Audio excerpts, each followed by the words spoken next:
Welcome to Coffee Talk. I'm Brad Barnett with the Kerrville Area Chamber of Commerce. One of the big issues that has been in the news lately and special sessions with the state legislature have been called to deal with the proposed school voucher system. And education is such a key component to having a solid workforce. KISD and our local schools have always been very strong. So we wanted to go ahead and talk about that, just make sure our members have a good education on what this means, because in theory, you think of vouchers, well, it sounds like a good idea, but the devil can be in the details. So I want to thank Dr. Brent Ringo, Superintendent of KISD, for joining us today. Yes, thank you for having me today. It's an honor. Yeah, appreciate that, because you recently spoke to our board of directors to talk about, okay, here's kind of what this looks like under the current proposal. So can you kind of just give us that 30,000-foot view of what the legislature's looking at, and if it passed today, what it would do to KISD and local communities? Yes, yeah. Public schools in Texas are funded at the same levels as 2019. So meaning as inflation has happened, costs have increased as we've seen with insurance and eggs and groceries and tires. School districts are facing that same pressure. And so school districts in Texas are funded about $6,160 per student. And so today what we're hearing with vouchers, it's roughly about $10,500 per student. And so, you hear the word voucher, we hear the word school choice or parent choice, and we're hearing all students. In reality, the bill is for about 0.5% of the student population. And so there's about 5.5 million public school students in the state of Texas, and the bill, the way it's been written, it would open it up to about 40,000 students. And an amendment to that bill is it's also open to current existing private school students. So you could be in private school the last 8 years and qualify for the voucher at $10,500. And with that, there are no strings attached. And so, with public schools, you can show up to your locally elected board, your officials are locally elected, and ask how every dollar is spent, and see that with the current voucher system. It can go to any private school, any pop-up school overnight. There's no certification requirements for teachers, no hiring requirements, no American Disabilities Act requirements. And so the money can basically be used for whatever. And so, faith-based, we're a faith-based community, which is very great. And so within a private school that's faith-based, the voucher could be used for Baptist, Muslim, Catholic, non-denominational type school, where some of the private schools that have been used for examples require an hour a day of religious studies or 2 hours a day of memorizing the Quran. And once those funds are opened up to that extent, we as a taxpayer can no longer show up to ask how it's being utilized or the curriculum that's being taught. And so that is the biggest difference of what is happening with the voucher system. I would be all for vouchers with the same rules and requirements. The argument was used the same for charter schools as that came into Texas into play, because competition is great. And charter schools do have some requirements as public schools. There's been about 346 charters issued in the state of Texas since 1996. Roughly 165 have had to close their doors to financial mismanagement. And so, roughly over 40%. In Texas, there's over 1,000 public schools, and 0 have had to close their doors due to financial mismanagement. And we are all rated by the Texas Education Agency for our finances every single year. And so it looks at how much we spend on the classroom, and we have to be above a certain threshold. How much we spend on administration, we have to be below a certain threshold. Counselors, we have to have a clean audit, an external audit that's done yearly with no findings. And so it is pretty strict on how we spend that dollar. And I'm proud to say KISD received a perfect score of 100, and over 90% of the school districts in the state of Texas received an A on that. And so there is accountability with that dollar that we receive.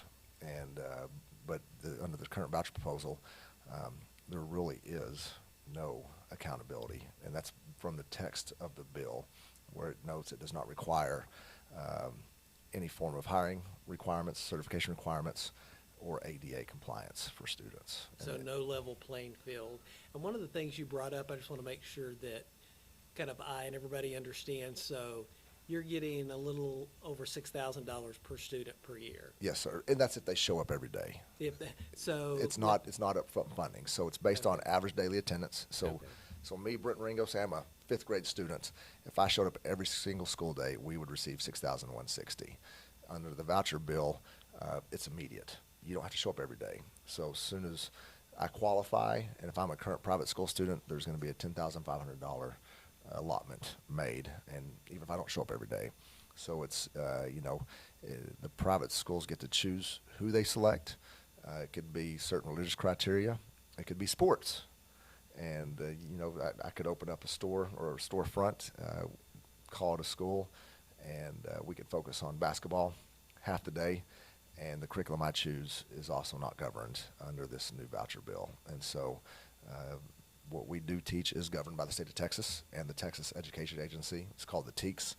And so you as a parent are able to see every single assignment, book, what is being taught in the classroom under the voucher bill. If you're a business owner, you cannot show up to that private school and demand to be what is taught. If you do, they don't have to show it or share that with you. Wow. So even for the business or for the parent, if a parent showed up, they could. It's totally up to that private school and how they respond. And so, whether you have kids in the school system or not, there are great private schools. So please don't take this as there's bad private schools. Yeah. Also, there's great faith-based private schools, great charter schools. But when taxpayer money is now involved, it would be used to support that faith-based or non-denominational or whatever that may look like. There's even certain churches have put out to support school choice because they have had to close some of their private schools due to funding issues. And this would be a new revenue stream for private schools to increase that funding so they do not have to close their doors.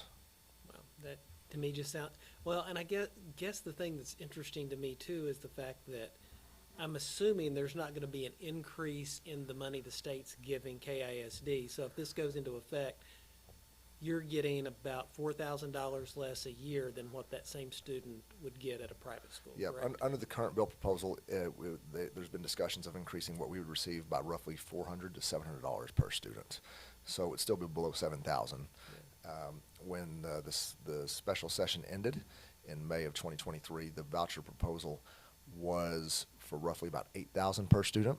We're in now special session number 4, and it's been increased to $10,500 per student. So for whatever reason, it's increased by about $2,500 for the voucher bill. And again, the voucher bill, I can't say this enough, there are no checks and balances on how that money is utilized. And so if private school, if I wanted to buy a Learjet with taxpayer dollars, I would be able to do that with no questions asked. And there is a school in Texas that has bought a Learjet that does receive taxpayer funds. And it's not a public school, but I share that because it now opens it up to where instead of supporting 100% of the kids, it's going to support a very small percent of the population in Texas. And with that amendment, if it was truly about public school students, there would not be an amendment to open it to existing private school students to qualify. And so, which means if I've never been in a public school, I now have access to these dollars that the taxpayers are paying for. Okay, so if I'm a parent and decide, okay, I want to homeschool and I have 3 kids, so under this proposal, the state would write me a check for $30,000. If that happened and I figure out in 3 months, oh, this isn't working, I can't homeschool the kids, then can they go back to public school? And if so, does the public school get any funding? They can. And what happened is the bill written in Texas is based off a similar bill in Arizona that passed 2 years ago. And if you just search Arizona voucher or Arizona voucher finances, you will see the state government there is now saying it's breaking their state budget because there's a population of students who did do this, and as parents said after a few months, as we saw with COVID, when parents were having to really work with their child at home, said, you know what, this is a lot of work. It's tough, or they're getting a better schooling in their school system. That money's already been issued. And so then they're coming back into the public school, and the state is having to fund that on that end too. And so that's where it's broken the state budget in Arizona. And the other part of it is how the funds were utilized in Arizona. You will see that vehicles were bought, trips were taken, ski trips, snowboarding trips, TVs were purchased, because there is zero regulation on how that dollar is spent on that side of the bill. So school activity, school field trip to go ski and use the state funds and, Yes, and so, and on the private school side, it opens it up to any private school for any religious purpose. And so, like I said, I'm faith-based, but, as a taxpayer, whether I have kids in the school system or not, I should not have to fund a private school entity, because they can charge whatever they want to charge. And it might be a faith that we may not agree with. It may be non-denominational, but it has opened it up to that point now where taxpayers, business owners, and homeowners would be responsible for paying for that. well, and just the community we moved from when our son was in school, we made the choice in junior high to put him at a private school because the local schools were not performing at a Yep. level we were comfortable with. That's why my wife and I shared a used car for the duration, because we didn't feel, even with the way the schools were performing, that was a choice we made Yes. to put them in a private school. So having been on that other side, it's like, would it have been nice to have had the money? Well, in theory, yes, it would have, but to me, I see that danger. If there's not a level playing field, Yep. and I think you unintentionally open up a Pandora's box if you're not careful with how you structure the bill. That's correct. That accountability piece, I think, is key, because, as noted earlier, when charter schools came about, there are great charter schools, but the argument was the same. It would improve public schools, and 40% of charter schools have closed their doors due to financial mismanagement, because they are not as regulated as public schools are. And also, just to make everybody aware, this is not a Republican versus Democrat issue. So I don't want you to perceive as I'm being political. If you're following along at the state level, this is an in-house issue. It's Republicans versus Republicans in regards to the voucher of it won't pass or it will pass. And so it's not Republicans versus Democrats to any extent. It is a true in-house of Republicans versus Republicans on that, because I don't want anybody to perceive me as being political or religious in any manner, but just sharing the facts of what is happening in Austin. Well, if people don't understand, once the session, which our legislature meets every other year Yep. for about 2 months, and then after that, the governor has the purview to actually call special sessions. Yep. And apparently, from what I understand, this is a priority for Governor Abbott because he keeps calling special sessions. Is It that is. right? That is correct. And there's special session being called. There's House Republicans voting against it and voting for it. There's Senate Republicans voting against it and voting for it. And so it is not passed far enough to make it to the governor's desk to be a bill at this time. And so it's obviously a very hot topic.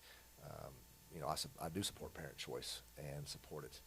However, in reference to how this bill is being advocated for, there's 5.5 million public school students, and the bill only supports about 40 to 50,000 students and opens it up to current private school students. And so it's, even of the 40 to 50,000, it's not all public school students that would benefit from this bill.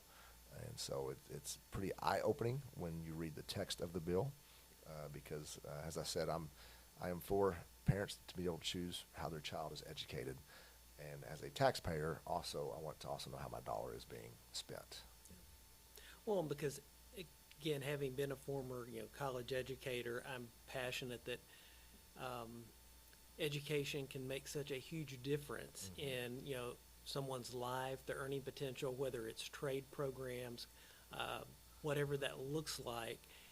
It sounds like the way this is currently written, this could potentially widen that gap between the haves and have-nots just because of who realistically is going to have access to the voucher. Would that potentially be accurate? That is very accurate, Okay. because when you look at the other states, Florida and Arizona in particular, what our bill's based off of, that it identifies that 70% of the students in Arizona who received the voucher were already in private school, which means 30% benefited from public school.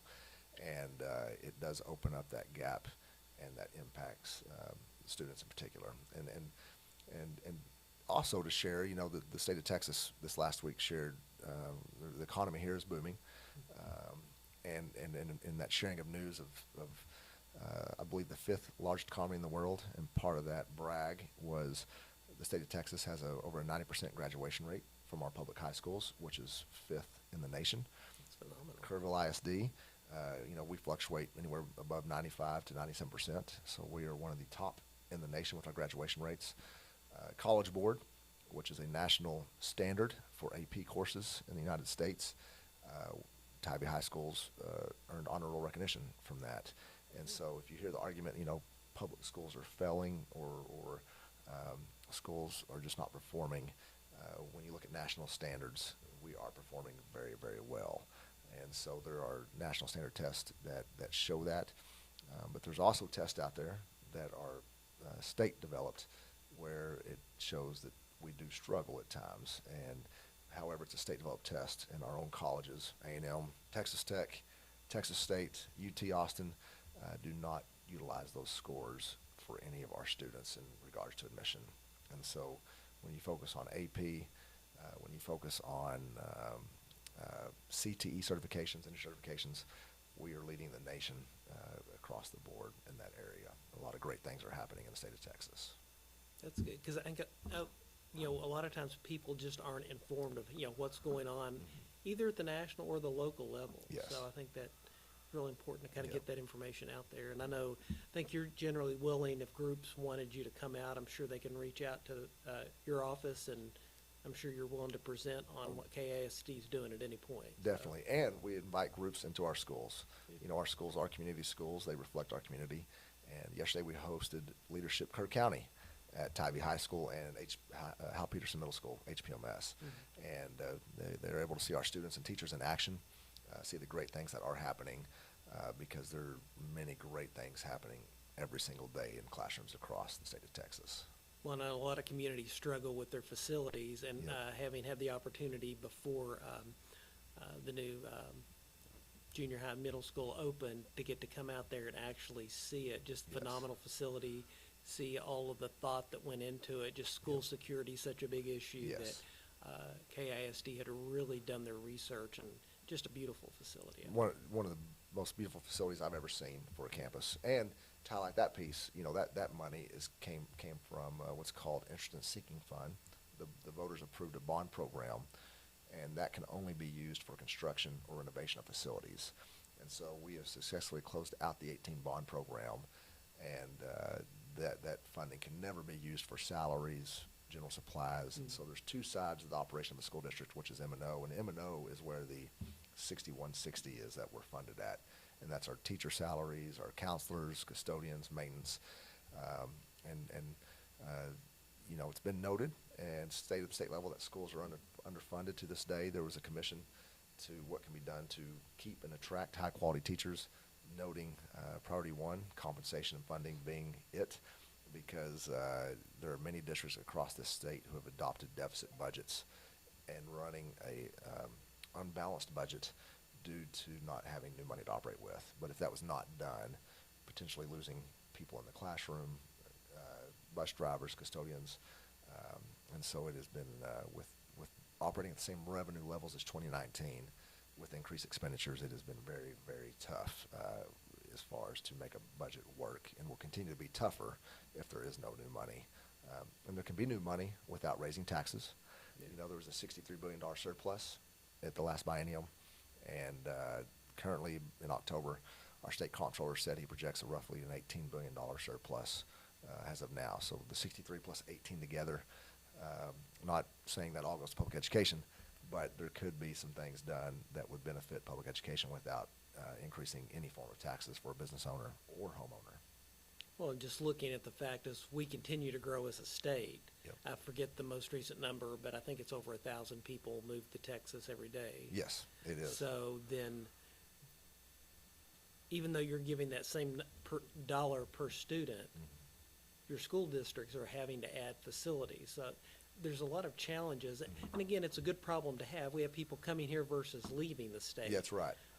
But I think we've got to be proactive and make sure that we're prepared for that growth. If not, we're going to have growing pains we shouldn't be experiencing. That's right. Yeah, we got to prepare for our students, and then a great foundation of education system provides for a great society and great businesses. And so, we want to continue to do that in Kerrville ISD.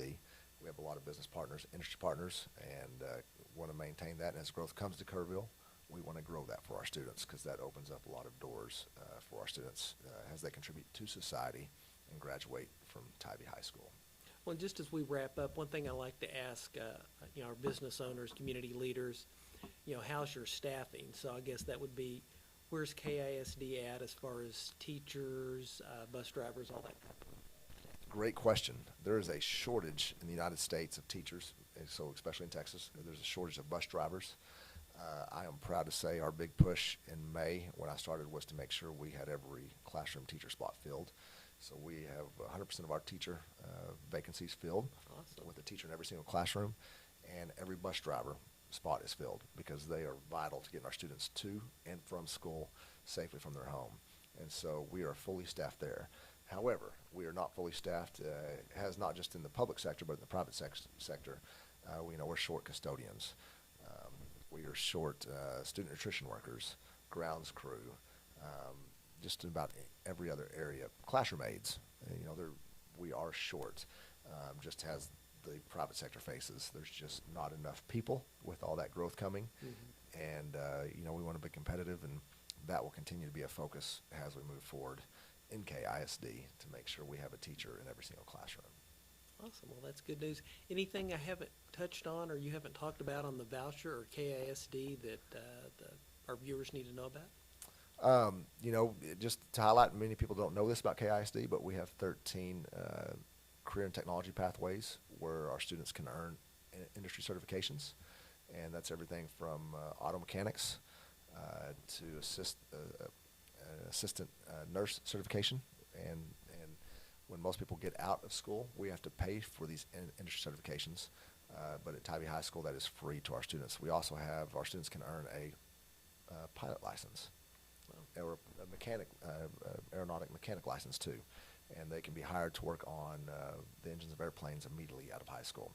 And so there are so many great things that if anybody wants to see that, even if you have a business or industry that you think we could partner with, we would gladly look at that and invite you to our schools to see the work our kids are doing, because it is amazing to see across the board. So to finish up, to highlight that, and to also share, this past year we did lower our tax rate 19 cents. So, we've continued to lower our tax rate in the district to support our stakeholders. And so, hopefully with the $100,000 exemption on your homestead increase that we just passed in November, coupled with lowering of the tax rate by 19 cents, your tax bill to KISD will hopefully be less in that aspect too. That's a win-win for businesses, residents, and KISD still performing at a high level. It is. That's a great news. Yes, it is. Cool. Well, thanks for coming in. I appreciate it. And we just invite you, again, reach out to the chamber if you need contact information for Dr. Ringo or anybody at KISD, or just give them a call just to stay up to date. And as always, be informed. And really the best thing you can do is make sure you've done your research on any kind of legislative issue. And if you have an opinion, the best way to do that is to reach out to your local representative, your local senator, and let them know how you feel, either support or oppose legislation.